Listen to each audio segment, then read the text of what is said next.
मी केदार टाकळकर 10वीच्या विद्यार्थ्यांकरता जे आता SSC बोर्डाची परीक्षा देणार आहेत तर त्यांच्याकरता आपण पेपर कसा लिहायचा, अभ्यास कसा करायचा याबद्दलचं मार्गदर्शन करणारी व्हिडिओची मालिका ही आपण सादर करतो. त्यातला हा एक व्हिडिओ. पेपर लिहिताना म्हणजे उत्तरपत्रिका सोडवताना खूप वेळा असं होतं की मुलांना वाटतं की मी सगळं उत्तर लिहिलेलं आहे, माझे सगळे पॉईंट्स कव्हर झालेले आहेत. पण समजा एखाद्या प्रश्नाचं उत्तर परीक्षकाच्या अपेक्षेप्रमाणे त्याला 10 ओळीमध्ये पाहिजे असेल, 10 लाईन्समध्ये, आणि तुमच्या जर का 5 आणि 6 ओळी जर का लिहून झाल्या, म्हणजे पॉईंट्स तुम्ही सगळे कव्हर केले बरं का, मग परीक्षकाला काय वाटेल? एकतर मी तुम्हाला मागं सांगितलेलं आहे की प्रत्येक शब्द वाचणं हे अवघड असतं, पण मग पॉईंट्स तर तुम्ही सगळे कव्हर केले पण एक्सप्लेन कमी केले का असं वाटतं, मग मार्क जाण्याचा धोका असतो. म्हणून एक असं बंधन म्हणा, पथ्य म्हणा, एक नियम म्हणून लक्षात ठेवा की एका ओळीमध्ये 6 ते 7 पेक्षा जास्त शब्द लिहायचे नाहीत. कारण काय होतं की तुम्ही बघा आता घरी गेल्यानंतर किंवा तुम्ही एखादी उत्तरपत्रिका जेव्हा सोडवता, शाळेची परीक्षा असेल, त्याच्यामध्ये एकेका ओळीमध्ये तुमचे 10, 12, 12, 13 शब्द बसतात. आणि जर का एवढे शब्द बसले तर काय होतं की जे 10 ओळींमध्ये उत्तर व्हायला पाहिजे ते तुमचं 5-6 ओळींमध्ये होतं. म्हणून एका ओळीमध्ये 6 ते 7 शब्द एवढेच लिहायचे. पण तुम्ही म्हणाल की आता आम्ही अक्षर मोठं करायचं का, अक्षर बारीक करायचं का? काही करू नका. 2 शब्दांमधली गॅप आहे ना ती कमी जास्त करायची. म्हणजे तुमचे एका ओळीमध्ये समजा तुम्ही 10-11 शब्द लिहिताय, मग काय करणार, 2 शब्दांमधली गॅप आहे ती वाढवायची, म्हणजे 6-7 शब्द बसतील. मग ऍडिशनल जे 3-4 शब्द आहेत ते तुमच्या पुढच्या लाईनवरती येतील. म्हणजे असं पुढच्या लाईनवरती गेल्यामुळे काय होणार आहे की नंबर ऑफ लाईन्स तुमच्या आपोआप वाढणार आहेत आणि तेवढ्या लाईन्समध्ये उत्तर असणं ही परीक्षकाची अपेक्षा असते. म्हणून ती अपेक्षा पूर्ण करण्यासाठी 6 ते 7 शब्द एका ओळीमध्ये प्रत्येकाने लिहायचे, त्यापेक्षा जास्त लिहायचे नाही. उत्तर कसं लिहायचं? टेक्स्ट मधल्या भाषेमध्ये का, डायजेस्ट प्रमाणे का, स्वतःच्या भाषेमध्ये? खरं तर उत्तर जे ना ते पूर्णपणे स्वतःच्या भाषेमध्येच असलं पाहिजे. टेक्स्चुअल भाषा सगळीकडे शक्य होत नाही. आज बघा तुम्ही मराठीची उत्तर लिहिताय ते पूर्णपणे टेक्स्चुअल भाषा शक्य आहे का? आज साधं एक्झाम्पल की इतिहास, भूगोल किंवा सायन्स असेल तर त्याचं उत्तर पण आपण पॉइंटमध्ये लिहिताना, पुस्तकामध्ये पॅसेजमध्ये दिलेलं असेल, आपण तिथे लिहिताना पॉइंट्समध्ये लिहितो. म्हणजे काहीतरी बदल हा आपण करतोच ना. थोडक्यात पुस्तकातले सगळे महत्वाचे शब्द वापरून तुमचं उत्तर जे आहे ते उत्तर स्वतःच्या भाषेमध्ये तयार व्हायला पाहिजे आहे. गाईडमधलं रट्टा मारून उत्तर पाठ केलं आणि लिहिलं असं करायचं नाही. आणि हा नियम सगळ्या विषयांना लागू बरं का. तर ग्रॅमॅटिकल मिस्टेक्स किंवा कन्स्ट्रक्शन मिस्टेक्स, म्हणजे उदाहरण देतो की समजा हिस्ट्री, जॉग्राफी, इतिहास, भूगोल, सायन्समध्ये तुमच्या स्पेलिंग मिस्टेक्स खूप झाल्या होत असतील किंवा वाक्यरचना पण नीट नाही. काय होतं की आता ह्या विषयांमध्ये तुमचं ग्रॅमॅटिकल मिस्टेक आहे, कन्स्ट्रक्शन मिस्टेक्स आहेत म्हणून कुणी मार्क कट करत नाही. तुम्ही कोणत्याही सायन्सच्या टीचरला विचारलं का माझ्या स्पेलिंग मिस्टेक आहे म्हणून तुम्ही मार्क कापणार का, ते नाही म्हणते. परंतु होतं कसं की एखाद्या प्रश्नाचं उत्तर वाचताना त्यांना खूप त्याच्यामध्ये स्पेलिंग मिस्टेक दिसल्या किंवा काय एक वाक्य धड लिहिता येत नाही त्या मुलाला, किती स्पेलिंग मिस्टेक करतो, असं ते निगेटिव्ह इम्प्रेशन जर आपलं त्या परीक्षकावरती पडलं ना तर कदाचित जिथं खूप चुका झाल्या त्या प्रश्नाचं उत्तर बरोबर असल्यामुळे तिथं मार्क नाही कट करायचे. पण जिथं त्या परीक्षकाला चॉईस असेल की 2 मार्क द्यायचे का 1.5 मार्क द्यायचा, अर्धा कापायचा का, तिथं ते नक्की तुमचा अर्धा मार्क कापणार का? कारण तुमचं आधीचं इम्प्रेशन त्यांच्यावरती काय पोरग आहे, धड एक वाक्य लिहिता येत नाही, हे इम्प्रेशन. म्हणून थोडक्यात विषय कोणताही जरी असला तरी त्याच्यामध्ये ग्रॅमॅटिकल, टेन्सेसच्या, काळाच्या चुका, कन्स्ट्रक्शन, वाक्यरचनेच्या चुका या होऊ द्यायच्या नाही. ऑप्शनल किंवा एक्स्ट्रा क्वेश्चन सॉल्व्ह करायचे का? मला विचारलं तर मी करतो नाही म्हणे. पण तरी सांगेन की मॅथ्स मधल्या क्वेश्चन नंबर 1 आणि 2 मध्ये एक एक क्वेश्चन 1 मध्ये नसतंच, 2 मध्ये तुम्हाला एक एक क्वेश्चन जास्त जर सॉल्व्ह करता आला तर तो करा. का? कारण ते प्रश्न सोपे असतात. खूप वेळा अशी चूक लक्षात येते की उत्साहाच्या भरामध्ये सोपं असतं ते मुलं सोडवतात, त्यावेळेला उत्साहाच्या भरामध्ये काहीतरी बारीक सिली मिस्टेक होऊन जाते.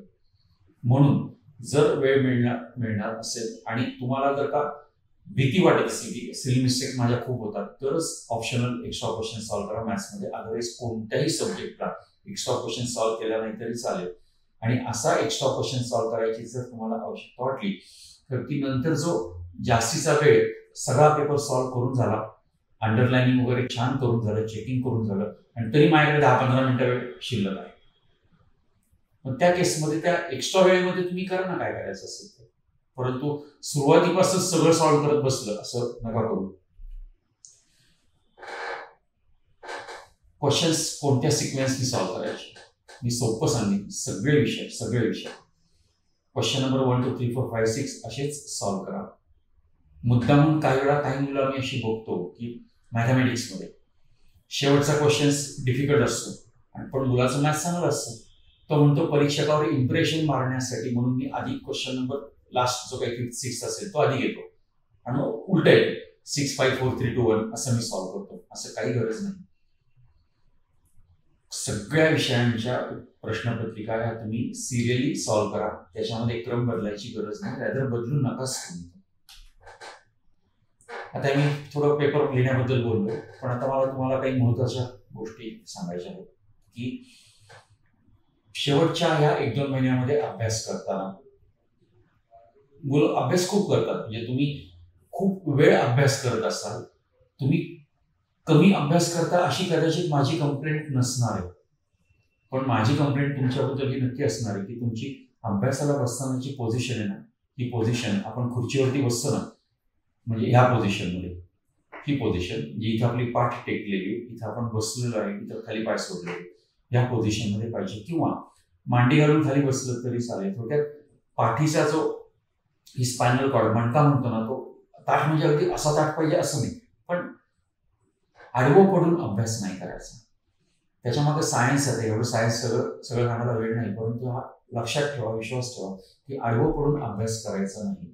कारण ह्या पोझिशनला बसून अभ्यास केल्यानंतर होणारं ब्लड सर्क्युलेशन, आडवं पडल्यानंतर होणारं ब्लड सर्क्युलेशन आणि ब्लड सर्क्युलेशनचा आपल्या मेमरीशी, आपल्या बुद्धीशी असलेला संबंध, हे सगळं सायन्स मला माहिती आहे. तर त्याचा विचार करून मी तुम्हाला सोपं फक्त कन्क्ल्युजन सांगतोय की अभ्यास करताना कमी वेळामध्ये चांगला अभ्यास व्हावा असं वाटत असेल ना, तर तुम्ही तुमची अभ्यासाची पोझिशन ही आता मी म्हणलं तसं खुर्चीवर बसणारी असावी. आडवं पडून मस्त सोफ्यावरती लोळत पडलेला आहे, बेडवरती लोळत पडलेला आहे, पालथा पडलेला आहे आणि मग अभ्यास करतोय, असा अभ्यास नाही करायचा.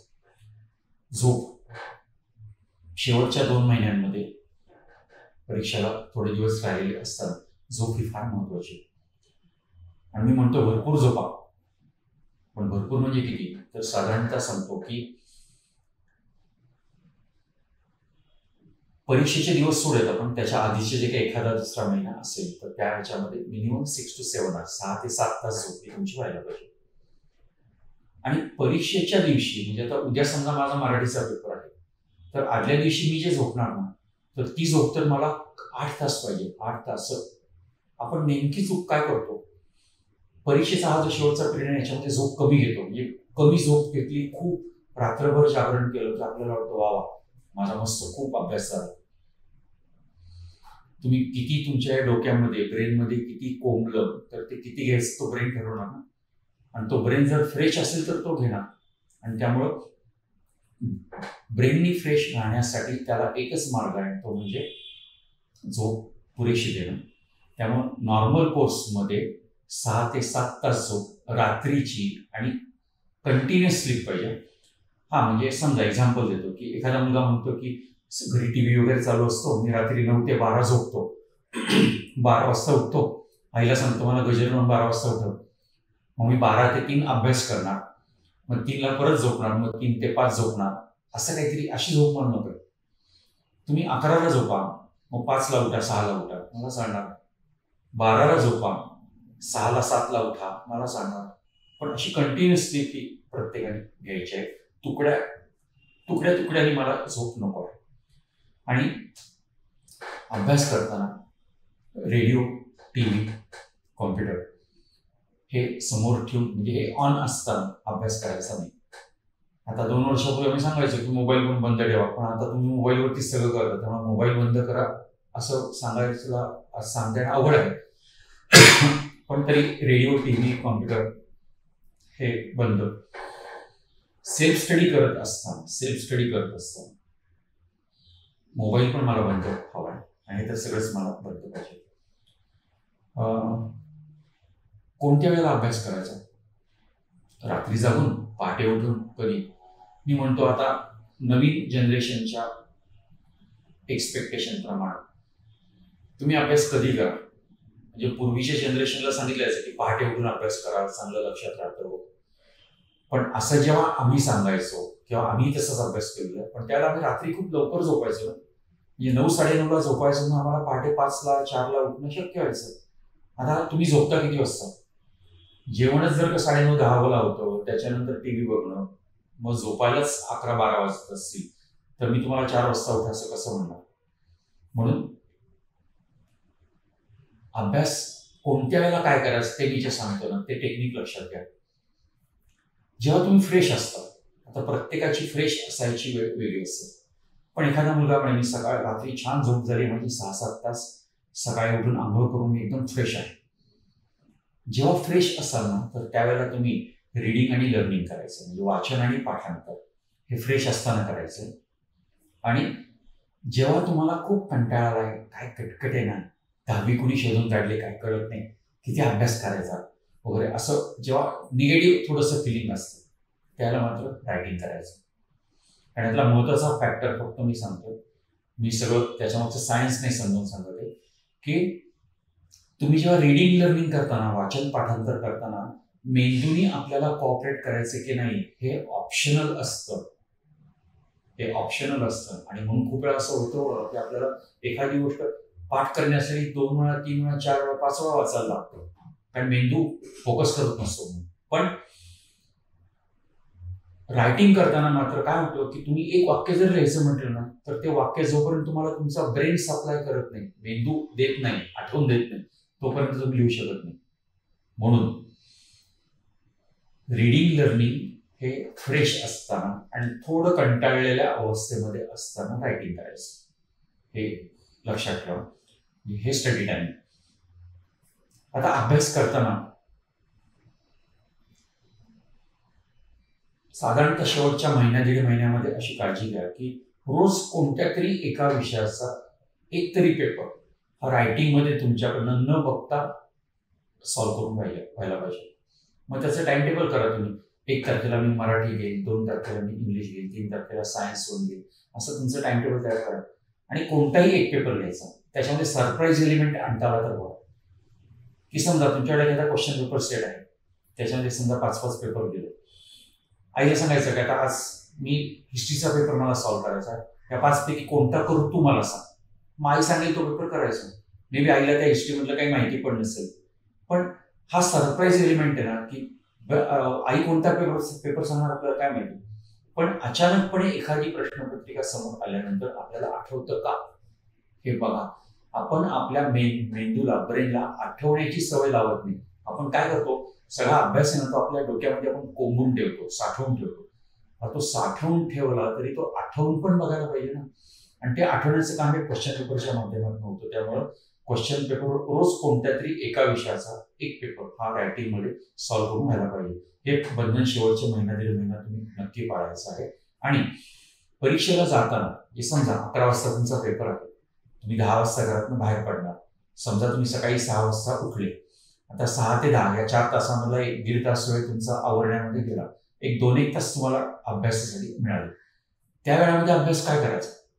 नॉर्मली मुलांना सवय असते की सगळं टेक्स्ट आहे, डायजेस्ट आहे, क्लासची वही आहे, शाळेची वही, ते सगळं एकदा गो थ्रू करायचं, पडापडा गो थ्रू करायचं. म्हणजे सगळं एकदा बघून झालं की त्यांना वाटतं वाव झालं बाबा एकदाचं बघून. त्याचा काहीही उपयोग होत नाही. या शेवटच्या 2 तासामध्ये तुम्ही अभ्यास कशाचा करणार, तर आपल्या चुकांचा अभ्यास करायचा, जे आतापर्यंत आपण कोणत्या मिस्टेक केल्या आहेत. त्यामुळे तुम्ही शेवटचे महिना 2 महिन्याचा अभ्यास करायला, तेव्हा तुम्ही पेपर सोडवायला घेतला किंवा धड्याखालचे प्रश्नोत्तर पाठ करायला घेतले, लिहून बघितले, तर त्या तुम्हाला ज्या डिफिकल्टी आलेल्या आहेत ना, त्या डिफिकल्टी सब्जेक्ट वाईज फक्त लिहून ठेवायच्या, की ह्या प्रश्नाच्या उत्तरातला हा पॉईंट काही केल्या लक्षात राहतच नाही. या टाईपच्या सम सॉल्व्ह करताना, गणित सोडवताना माझ्याकडनं ही सिली मिस्टेक झाली. इथं मी प्लसचं मायनस घेतलं, इथं मी हे सम सॉल्व्ह करताना मी चुकीचंच लिहून घेतलं, समच चुकीचं लिहून घेतलं, गणितच चुकीचं लिहिल्यानंतर चुकीचं सोडवणार ना. अशा ज्या प्रकारच्या मिस्टेक आहेत त्या सब्जेक्ट वाईज एखाद्या वहीमध्ये कागदांवरती अशा लिहून ठेवा. आणि शेवटच्या 2 तासांमध्ये परीक्षेला जाण्यापूर्वीच्या त्या ज्या मिस्टेक्स आहेत ना, त्या फक्त बघून जायच्या. म्हणजे काय होतं की ब्रेनला ताजं लक्षात राहतं आपण कोणत्या प्रकारच्या चुका करतो. कारण ज्या प्रश्नाचं उत्तर तुम्हाला 2 महिन्यापूर्वी येतंय ना, त्या प्रश्नाचं उत्तर तुम्हाला परीक्षेमध्ये बोर्डाच्या पेपर लिहिताना ते येणार आहेच आहे. पण तुम्हाला काय येणार नाहीये, तुम्हाला येणार अशा गोष्टी नाही की ज्या तुम्ही आज चुकताय. त्या चुकांकडे तुम्ही लक्ष दिलं नाही तर त्या चुका तुम्ही रिपीट करणारच आहात. म्हणून फक्त चुकांवरती फोकस करायचा आणि शेवटच्या 2 तासामध्ये जाताना त्या चुका परत बघून जायच्या. म्हणजे ऍक्च्युअल बोर्डाच्या पेपरमध्ये त्यातलाच काही प्रश्न आला तर तुम्ही काय करता, तो प्रश्न सोडवायला घेताना आधी तुम्हाला ब्रेन जागा करतो, मागच्या तुझा हा पॉईंट राहिला होता बरं का, मग जो पॉईंट राहिला होता ना तो आपण आधी लिहितो आणि बाकीचे पॉईंट तर येत असतातच ना आपल्याला. म्हणजे आपलं उत्तर परिपूर्ण तयार होतं. त्यामुळे तुम्ही अभ्यास करताना आत्तापासूनच तुमच्या चुका ज्या आहेत त्या चुका सगळ्या पॉइंट आउट करून ठेवायच्या आहेत. शेवटच्या काही दिवसांमध्ये शक्यतो बाहेरचं खाऊ नका, कमी खा. कारण बाहेरचं खाणं, त्याचं डायजेस्ट होणं, ते डायजेस्ट होण्यासाठी आपल्या ब्लडचा जास्तीत जास्त वापर होणं, परत सायन्स आहे त्याच्यामध्ये, मी सगळं सांगत बसत नाही. पाणी भरपूर प्या. म्हणजे मी नेहमी सांगतो की तुम्ही अभ्यासाला बसताना पण एक वॉटर बॉटल बरोबर घेऊन बसा. आणि माझा एक क्वेश्चन सॉल्व्ह करून झाला किंवा माझं दर 10 मिनिटांनी मी 1 घोट पाणी पिणार. ही परीक्षेमध्ये पण ही सवय लावून ठेवा तुम्ही. की काय होतं की पाण्यामधनं जो ऑक्सिजन आपल्याला मिळतो ना, ब्रेन हा पूर्णपणे म्हणजे आपल्या शरीरामध्ये जेवढा ऑक्सिजन आपण घेतो त्यातला मोर दॅन 80% ऑक्सिजन हा फक्त ब्रेन कन्झ्युम करतो. मग ब्रेनला जेवढं ऑक्सिजन मिळेल तेवढं जास्त चांगलं ना. म्हणून पाणी जे आहे पाणी भरपूर प्यायचं, सारखं पाणी प्या. व्यायाम वेगळा काही करायची गरज नाही, पण खूप कंटाळा आला तर फक्त 1-2-4 सूर्यनमस्कार घातले तरी परिपूर्ण व्यायाम हा होऊ शकेल. आणि घरातलं वातावरण शांत चांगलं राहील यासाठी प्रयत्न करा. कारण तुम्ही कमी अभ्यास केला तर घरचे कटकट करणार, आईसारखी बोलणार, मग आईसारखी बोलते त्यामुळे अभ्यासात लक्ष नाही, मग अभ्यासात कॉन्सन्ट्रेशन झालं नाही, त्यामुळे खूप वेळ अभ्यास करून पण मार्क मिळाले नाही, असं काही हे गोष्टी होणार आहेत. म्हणून तुम्हाला सांगतो की तुम्ही घरातलं वातावरण हे तुमच्या अभ्यासामुळे बिघडेल, म्हणजे अभ्यास न केल्यामुळे बिघडेल, असं तुम्ही काही करायचं नाही. तर ह्या सगळ्या सूचना मी केलेल्या आहेत. हा आणखी महत्वाचं की 11वीला कोणत्या कॉलेजला ऍडमिशन घेणार, 11वीला करिअर ऑप्शन कोणते आहेत, मग मी सायन्सला जाणार, मग मी इंजिनिअरिंग करणार, मी अमुक करणार. आत्ता डोक्यामध्ये विचार काय म्हणतात, आधी 10वीची परीक्षा होती, चांगले मार्क मिळू देत, मग मार्कांवरूनच तुम्हाला कॉलेज कोणतं मिळणार हे ठरणार आहे. त्यामुळे फारसे विचार आता पुढचे करिअरचे मनामध्ये आणू नका, त्या विचारांची घाई करायचं कारण नाही. सो येस, आणखीन काही महत्वाच्या गोष्टी मी सांगितल्या, मला खात्री आहे की तुम्हाला त्या कळल्या असतील, पटल्या असतील, आवडल्या पण असतील. सो परत एकदा थँक्यू, धन्यवाद.